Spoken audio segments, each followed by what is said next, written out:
സമസ്ത കേരള ജമിയത്തുൽ ഉലമ ഒരു മതസംഘടനയാണ്. അതിൻ്റെതായ പ്രത്യേക ഭരണഘടനയും പ്രത്യേകമാവുന്നതായ നിലപാടും നയങ്ങളൊക്കെ ഉണ്ട്.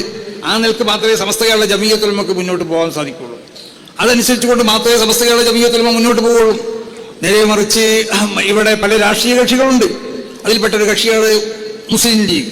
പക്ഷേ മുസ്ലിം ലീഗ് രാഷ്ട്രീയ കക്ഷി എന്നുള്ളവർക്ക് അതിൻ്റെ ചില നയങ്ങളും നിലപാടുകളൊക്കെ ഉണ്ടാവും.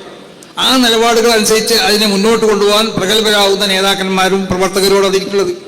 അവരത് നിർവഹിച്ചുകൊള്ളും, നമ്മൾ നമ്മുടെ പ്രവർത്തനം നിർവഹിച്ചുകൊള്ളുക. പരസ്പരം അങ്ങും ഏറ്റുമുട്ടാൻ പാടുള്ളതല്ല. ആ ഏറ്റുമുട്ടുക എന്ന് പറഞ്ഞത് അത് വലിയ അപകടങ്ങൾ ഉണ്ടാക്കിയിട്ടു.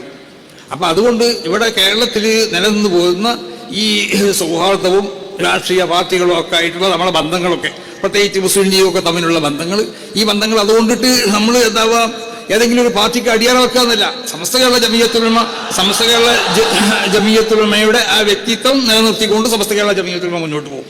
അത് രാഷ്ട്രീയ പാർട്ടികൾ അവരെ വ്യക്തിത്വം നിലനിർത്തിക്കൊണ്ട് അവർ മുന്നോട്ട് പോകും. രണ്ടു കൂട്ടരും അങ്ങനെയാണല്ലോ ചെയ്യേണ്ടത്.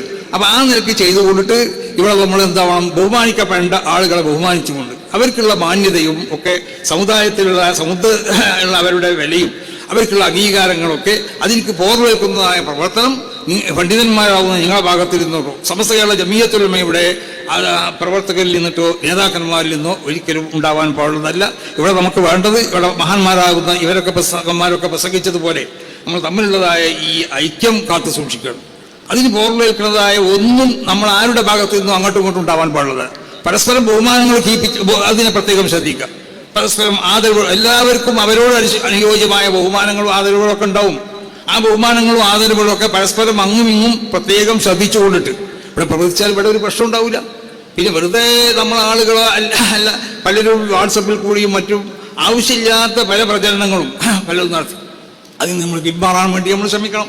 എല്ലാവരും പിന്മാറണം. അത് രാഷ്ട്രീയ കക്ഷികളിൽ നിന്നൊക്കെ ഉണ്ടാവാൻ പാടുള്ളതല്ല. നമ്മുടെ മതത്തിനുമായി ബന്ധപ്പെട്ട് പ്രവർത്തിക്കുന്ന ആളുകളിൽ നിന്നും അങ്ങനത്തെ പരിപാടികൾ ഉണ്ടാകാൻ പാടില്ല. അതൊക്കെ ഭിന്നതയ്ക്ക് ഇവിടെ ആക്കം കൂട്ടും. അപ്പം ഭിന്നതയെ വിള്ളലിൻ്റെ അതിനെ വികസിപ്പിക്കുകയല്ല നമ്മൾ വേണ്ടത്. ഒരു ഭിന്നത ഞാൻ പറഞ്ഞല്ലോ, വസലമൻ ഖതഅഹൂന്ന്, ഭിന്നത ഉണ്ടായിത്തീർന്നാൽ അതിനെ നമ്മൾ എന്താക്കണം, അതിനെ കൂട്ടാൻ വേണ്ടിയാണ് ശ്രമിക്കേണ്ടത്. അല്ലാതെ ഭിന്നതയെ വളർത്താൻ വേണ്ടിയല്ല ശ്രമിക്കും. ആ ഭിന്നതയെ വളർത്തിക്കൊണ്ടിട്ട് അതിനെ പർവ്വതീകരിച്ചുകൊണ്ട് അത് വലിയ സംഭവമാക്കി തീർക്കാൻ വേണ്ടി പലരും ശ്രമിക്കുന്നുണ്ട്. അപ്പം ഇവിടെയുള്ള ഈ ഐക്യമൊന്നും ഒരാൾക്കും രക്ഷിപ്പിക്കാൻ സാധ്യമല്ല എന്ന് ഈ അവസരത്തിൽ ഞാൻ പ്രത്യേകമായി കൊണ്ട് ഉണർത്തുകയാണ്. ഈ ഐക്യം ഇവിടെ നിലനിൽക്കും. സമസ്ത കേരള ജമിയത്തുൽ ഉലമയുടെ 100ാം സമ്മേളനം ഇവിടെ വരാൻ പോകണം. ഈ ഇരിക്കുന്ന സാധാത്തുക്കളും ഈ ഇരിക്കുന്ന പണ്ഡിതന്മാരും ഇവിടെ ഇല്ലാത്ത പണ്ഡിതന്മാരും എല്ലാവരും ഒരുമിച്ച് കൂടിയെന്നും കൊണ്ടിട്ട് ഇൻഷാ അല്ലാഹ് നമ്മൾ സമസ്ത കേരള ജമിയത്തുൽ ഉലമ എന്ന ഈ മഹത്താവുന്ന പ്രസ്ഥാനം അതിൻ്റെ 100ാം വാർഷികത്തിലേക്കുള്ളതായ അതിൻ്റെ പോക്കിലാണ് നമ്മളുള്ളത്. അതിനെ വിജയിപ്പിക്കാൻ വേണ്ടി ഓരോരുത്തരും ശ്രമിക്കണം. പ്രത്യേകിച്ച് ഇവിടുത്തെ സനത് വാങ്ങുന്ന പണ്ഡിതന്മാരൊക്കെ ആ വിഷയത്തിൽ പ്രത്യേകം ശ്രദ്ധിച്ചുകൊണ്ട് സമസ്ത കേരള ജമിയത്തുൽ ഉലമക്ക് വേണ്ടി ശക്തമായി കൊണ്ട് നിങ്ങൾ പ്രവർത്തിക്കണം. നിങ്ങളുടെ പ്രവർത്തനങ്ങളിലൊന്നും തന്നെ ഞാൻ ഈ സൂചിപ്പിച്ചതുപോലെ ആർക്കെങ്കിലും എന്തെങ്കിലും വേദനകൾ ഉണ്ടാക്കുന്നതിൽ അല്ലെങ്കിൽ ആരെങ്കിലും പരിഹസിക്കുകയോ അല്ലെങ്കിൽ ആരെങ്കിലും മോശമാക്കുകയോ ചെയ്യുന്നതായ ഒരു വാക്കുകളും നിങ്ങൾ ആരിൽ നിന്നുണ്ടാകാൻ പാടില്ല. പ്രത്യേകിച്ച് സമസ്ത കേരള ജമിയത്തുൽ ഉലമയോട് ബന്ധപ്പെട്ട് പ്രവർത്തിക്കുന്ന ആരിൽ നിന്നും അങ്ങനത്തെ ഒന്നും ഉണ്ടാവാൻ പാടുള്ളതല്ല. ഒരേ ഒരു മനസ്സോട് കൂടി നമ്മൾ പ്രവർത്തിക്കുക. ഇവിടെ എല്ലാ ആവശ്യമുള്ള രാഷ്ട്രീയ പാർട്ടികളൊക്കെ ഇവിടെ വളരണം. ഇവിടെ മുസ്ലിം ലീഗ് ഇവിടെ വളരണം. ഇതൊക്കെ ഇവിടെ ആവശ്യം തന്നെയാണ്. ഇതൊന്നും നമുക്ക് ആർക്കും എതിരില്ല. പക്ഷേ നമ്മൾ മുസ്ലിം ലീഗും തമ്മിലുള്ള പ്രത്യേകമാവുന്ന ഒരു ബന്ധമുണ്ട്. ആ ബന്ധം എന്ന് പറഞ്ഞാൽ മുമ്പ് ഇവിടെ EMS മന്ത്രിസഭയിൽ അവർ കള്ളിൻ്റെ നിയമം കൊണ്ടുവന്നപ്പോൾ അന്ന് മുസ്ലിം ലീഗിൻ്റെ നേതാക്കന്മാരാവുന്ന ബഹുമാനപ്പെട്ട സയ്യിദ് അബ്ദുറഹ്മാൻ ബാഫഖി തങ്ങളും പാലക്കാട് BMS ബുക്കോയ തങ്ങൾ CH മുഹമ്മദ് കോയ അടക്കമുള്ള നവറല്ലാഹു മറാഖിദും അവർ പിന്നെ ശംസുൽ ഉലമയോട് വന്ന് ചോദിക്കുകയാണ് ചെയ്തത്, ഇങ്ങനെ ഞങ്ങൾ എന്താ ചെയ്യേണ്ടത്? മൂപ്പർ പറഞ്ഞ മറുപടി എന്താണെന്നറിയോ, അത് നിങ്ങൾ എന്ത് ചെയ്തോളി എന്ന് പറഞ്ഞാൽ, നിങ്ങൾ ഇറങ്ങിപ്പോന്നാൽ അവിടെ മന്ത്രിസഭേനെ പൊളിയുന്നുണ്ടെങ്കിൽ നിങ്ങൾ ഇറങ്ങിപ്പോയി, ഇറങ്ങിപ്പോന്നാൽ പൊളിയില്ലാന്നുണ്ടെങ്കിൽ നിങ്ങൾ ഇപ്പോൾ ഇറങ്ങിപ്പോരണ്ട, നിങ്ങളത് ഒന്നുകൂടി അത് നിങ്ങൾ ഉണ്ടെങ്കിലും ഇല്ലെങ്കിലും അവർ ഇത് പാസ്സാക്കുമല്ലോ എന്ന് പറഞ്ഞു. അപ്പം അങ്ങനെയാണ് ഓരോ ഇസ്ലാമിനോട് ബന്ധപ്പെട്ട ശരീരത്തിനോട് ബന്ധപ്പെട്ട വല്ല കാര്യങ്ങളും വരുമ്പോൾ അത് ഇവിടുത്തെ പണ്ഡിത സംഘടനകളുമായി കൂടിയാലോചിച്ചുകൊണ്ടിട്ട് അങ്ങനെയാണ് ഇവിടുത്തെ പാരമ്പര്യം. അതാണ് ഈ പാരമ്പര്യം നിലനിർത്താൻ വേണ്ടി നമ്മളൊക്കെ ശ്രമിക്കണം. ആ നിലക്ക് അങ്ങോട്ടുള്ള നമ്മളെ പ്രയാണത്തിൽ ബഹുമാനപ്പെട്ട എല്ലാ സാദാത്തുക്കളെയും കേരളത്തിലുള്ള അങ്ങനെ ഒരു എല്ലാ സാദാത്തുക്കളെയും നമ്മൾ കൂട്ടിപ്പിടിക്കണം. പ്രത്യേകിച്ച് പാണക്കാട് സാദാത്തുക്കൾ എന്ന് പറയുന്നത് നമ്മുടെ പല സ്ഥാപനങ്ങളുടെയും നേതൃത്വ സ്ഥാനത്തുള്ള ആളുകളാണത്.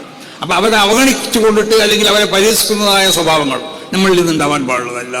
അപ്പോൾ ബഹുമാനിക്കപ്പെടേണ്ട എല്ലാവരെയും ബഹുമാനിച്ചുകൊണ്ട് വളരെയധികം മുൻഗാമികളാവുന്ന നമ്മുടെ മഹത്തുക്കളാവുന്ന ആളുകളൊക്കെ എങ്ങനെയാണോ ഇവിടെ ഈ രണ്ട് വിഷയങ്ങളും പ്രത്യേകം പരിഗണിച്ചുകൊണ്ട് ചെയ്തത് ആ നിലക്ക് ചെയ്യാൻ വേണ്ടി ഓരോരുത്തർ ശ്രമിക്കണം. ഇവിടെ വലിയ പ്രചാരമാണ്. ഞങ്ങൾ ഞാനും തങ്ങളും ഭയങ്കര എതിരാണ്. എന്ത് ചെയ്ത് നമുക്കറിയില്ല, എനിക്കും മൂപ്പർക്കും അറിയില്ല, മൂപ്പർക്കും അറിയില്ല, എനിക്കും അറിയില്ല. തങ്ങൾ രണ്ടാളും ഭയങ്കര അവർ ഒന്നിച്ച് എന്ന് പറഞ്ഞാലൊക്കെ തീർന്നു. ഞങ്ങളൊരു എതിർപ്പില്ലല്ലോ. നമ്മളിപ്പോൾ എന്തായി ഒന്നിച്ച് പറയാന്ന് പറഞ്ഞത്? അപ്പോൾ പലതും ഉണ്ടാക്കുകയാണ്. എനിക്ക് തങ്ങളോട് ഇതിൽ, തങ്ങൾക്ക് എന്നോട് ഇതിൽ, ഒരു വിഭാഗം ആളുകൾ തങ്ങളൊപ്പം നിന്ന്, ഒരു വിഭാഗം ആളുകളുടെ ഒപ്പം നിന്ന് വേണ്ടാത്ത സംഗതികൾ പ്രചരിപ്പിക്കുകയാണ്. ഇങ്ങനത്തെ ഒരു അവസ്ഥ ഉണ്ടാവാൻ പാടില്ല. അതാണ് നിങ്ങളോടൊക്കെ പ്രത്യേകമായി കൊണ്ട് നടത്താനുള്ളത്. അപ്പോൾ അതുകൊണ്ടിട്ട് നമ്മുടെ ഈ സ്ഥാപനങ്ങളൊക്കെ നല്ല നിലക്ക് നടക്കണം. ഇതൊക്കെ സമസ്തന്റെ സ്ഥാപനങ്ങൾ തന്നെയാണ്. ഇതൊക്കെ പട്ടിക്കാട് ജാമിയ നൂയി അടക്കമുള്ള എല്ലാ സ്ഥാപനങ്ങളും, ഈ സ്ഥാപനങ്ങളുടെ വളർച്ചയിൽ പങ്കാളികളാവേണ്ട ആളുകളാണ് നമ്മളൊക്കെ. അത് മുൻകഴിഞ്ഞ കാലങ്ങളിൽ എങ്ങനെയാണോ ഇവിടെ നടന്നത് അതുപോലെ നടത്താൻ വേണ്ടി ശ്രമിക്കണം. നമ്മളെ പല സുഹൃത്തുക്കളും പല പണ്ഡിതന്മാരും എന്തോ ചില കാരണം കൊണ്ട് ചിലപ്പോൾ വിട്ടുനിന്നിട്ടുണ്ടാവും, അല്ലെങ്കിൽ അവരെ പുറത്തുണ്ടാവും. അപ്പം അവരെയും കൂടി കൂട്ടിപ്പിടിച്ചുകൊണ്ടിട്ടാവണം ഇനി അടുത്ത കാലഘട്ടത്തിലുള്ള നമ്മുടെ പ്രവർത്തനങ്ങളൊക്കെ. അതിനാര് വിലകി വെച്ചാലും അത് ഞങ്ങളാരും അതിന് എഴുതിച്ചു കൊടുക്കില്ല. അതാണ് ഈ അവസരത്തിൽ പറയാം. അതാണ് തങ്ങൾക്ക് പറയാനുള്ളത്. അങ്ങനെ തന്നെ നമ്മൾ കൂട്ടിപ്പിടുത്തത്തോടു കൂടി മുന്നോട്ട് പോകണം. അതാണ് വേണ്ടത്. ഒരാളോടുള്ളതായ ഒരു ശത്രുത മനോഭാവം അല്ലെങ്കിൽ ഒരാളെ ശിക്ഷിക്കണമെന്നതോ അത് നിന്റെ ഹൃദയത്തിൽ ഉണ്ടാവാൻ പാടില്ല. അതൊരു മൂമിന്റെ സ്വഭാവമാണ്. അപ്പൊ പലരിക്കും പല തെറ്റുകളും ചിലപ്പോൾ ഉണ്ടായിട്ടുണ്ടാവും, അല്ലെങ്കിൽ തെറ്റിദ്ധരിപ്പിക്കപ്പെട്ടിട്ടുണ്ടാവും. എന്തായാലും അതൊക്കെ പരിഹാരം കണ്ടുകൊണ്ടിട്ട് ഇനി അങ്ങോട്ടുള്ള സമയങ്ങളിൽ ഇന്നൽക്ക് തങ്ങന്മാരും നമ്മളൊക്കെ ആയിക്കൊണ്ട് ഒത്തൊരുമിച്ചുകൊണ്ട് പോകണം. അതിന് അല്ലാഹു സുബ്ഹാനഹു വ തആല തൗഫീഖ് ചെയ്യട്ടെ എന്ന് ദുആ ചെയ്തുകൊണ്ടിട്ട് ഇവിടെ നമ്മളെ അൽമുനീർ അത് വിൽക്കപ്പെടുന്നുണ്ട്. അത് എല്ലാവരും വാങ്ങി അതിൻ്റെ കോപ്പിയൊക്കെ നല്ല അതെ അൽമുനീറല്ലേ എന്തേ പറഞ്ഞേ? അതല്ലേ പറഞ്ഞേ? ആ അൽമുനീർ അതെ എനിക്ക് പറഞ്ഞതാണ് മൂപ്പര്. ഞാൻ മൂപ്പരെ മുമ്പ് കേൾക്കൽ തുടങ്ങിയിരിക്കുന്നത് എന്തായാലും, കാരണം ഇവിടെ പഠിച്ച ആൾ തന്നെയാണ്. അപ്പോൾ അൽമുനീറിൻ്റെ ആ കോപ്പി എല്ലാവരും വാങ്ങണം. പിന്നെ മറ്റൊന്ന്, ഇവിടെ മരണപ്പെട്ടു പോയ ഹാഫിദ് നഈം, അദ്ദേഹം നമ്മളൊരു ശിഷ്യൻ്റെ ശിഷ്യനും കൂടിയാണ്. അപ്പോൾ അവരെ ഉസ്താദിനോട് പ്രത്യേകം പറഞ്ഞിട്ടുണ്ട്, അല്ലാഹു സുബ്ഹാനഹു വ തആല അവൻ്റെ ആക്രം അല്ലാഹു സുഖ സമ്പൂർണ്ണമാക്കി കൊടുക്കട്ടെ, ദോഷങ്ങൾ അല്ലാഹു വിട്ടുകൊടുത്ത് മാഫാക്കി കൊടുക്കട്ടെ, നന്മകൾ അല്ലാഹു സുബ്ഹാനഹു വ തആല കബൂൽ ചെയ്യട്ടെ, അവൻ്റെ കൂടെ പരിക്കേറ്റിയ ആ കുട്ടിക്ക് അല്ലാഹു ശിഫനെ കൊടുക്കട്ടെ. നമ്മുടെ ബഹുമാനപ്പെട്ട ജാമിയ നൂരിയ അറബി കോളേജിന് വേണ്ടിയും മറ്റു നമ്മുടെ സ്ഥാപനങ്ങൾക്ക് വേണ്ടി പ്രവർത്തിച്ച മഹാന്മാരാവുന്ന സാദാത്തുക്കൾ, മഹാന്മാരാവുന്ന നമ്മുടെ ഉസ്താദന്മാർ, മറ്റ് ഇവിടെ പ്രമുഖ വ്യക്തിത്വങ്ങൾ, സാധാരണക്കാർ, ഭരിച്ചുപോയ എല്ലാവർക്കുള്ള ഖബൂറിനെയും അല്ലാഹു സുബ്ഹാനഹു വ തആല സുഖപ്പുക്കാവനാക്കട്ടെ. ഇവിടെ തങ്ങളൊക്കെ സൂചിപ്പിച്ചതുപോലെ ഇവിടെ തവാസുൽ ജാമിയ എന്ന് പറയപ്പെടുന്ന ജാമിയക്കുള്ള ഒരു കൈത്താങ്ങാണത്. അപ്പോൾ അത് നമ്മൾ എന്താവണം, അതിലെല്ലാവരും സഹകരിക്കണം. സമസ്തൻ്റെ കൈത്താങ്ങ് വാറുണ്ട്, അയ്യോ സഹകരിക്കണം എന്നാണ് എല്ലാവരോടും പറയാനുള്ളത്. മനസ്സിലായില്ലേ? അപ്പോൾ അത് മറക്കണ്ട, ആരും ഇതൊന്നും മറക്കണ്ട. എല്ലാ കൈത്താങ്ങിലും എല്ലാവരും കൂടുക, എല്ലാവരും പ്രോത്സാഹിപ്പിക്കുക. ആ നിലക്ക് പോയാലേ ഇത് നിലക്ക് പോവുള്ളൂ. അല്ലാതെ ഏതെങ്കിലും കൈത്താങ്ങിനാണെങ്കിലും എതിർക്കുക. അപ്പം ഞാൻ ഇവിടെ വന്നിട്ട് ജാമ്യൻ്റെ കൈത്താങ്ങിനെ എതിർക്കാൻ പറ്റുമോ? പറ്റൂല. ഇവിടെ നിന്ന് അപ്പുറം പുറത്തു പോയാലും എതിർക്കാൻ പറ്റുമോ? എതിർക്കാൻ എനിക്ക് കഴിയുമോ? ഒരിക്കലും കഴിയൂല. ഇത് നമ്മുടെ സ്ഥാപനമാണ്, ഇതിനെ എതിർക്കാൻ നമുക്ക് കഴിയൂല. എന്നതുപോലെ എല്ലാ കൈത്താങ്ങുകളും എല്ലാ സ്ഥാപനങ്ങൾക്കുള്ള സഹായങ്ങളും സമസ്ത കേരള ജമിയത്തുൽ ഉലമയുടെ ആശയാദർശങ്ങളിൽ പൂർണ്ണമായി ഉറച്ചിട്ടുള്ള കാലത്തോളം അതിനൊക്കെ നമ്മൾ സഹായിക്കണം എന്ന് പ്രത്യേകം ഉണർത്തിക്കൊണ്ട് ഞാൻ ഉപസംഹരിക്കുന്നു. അസ്സലാമു അലൈക്കും.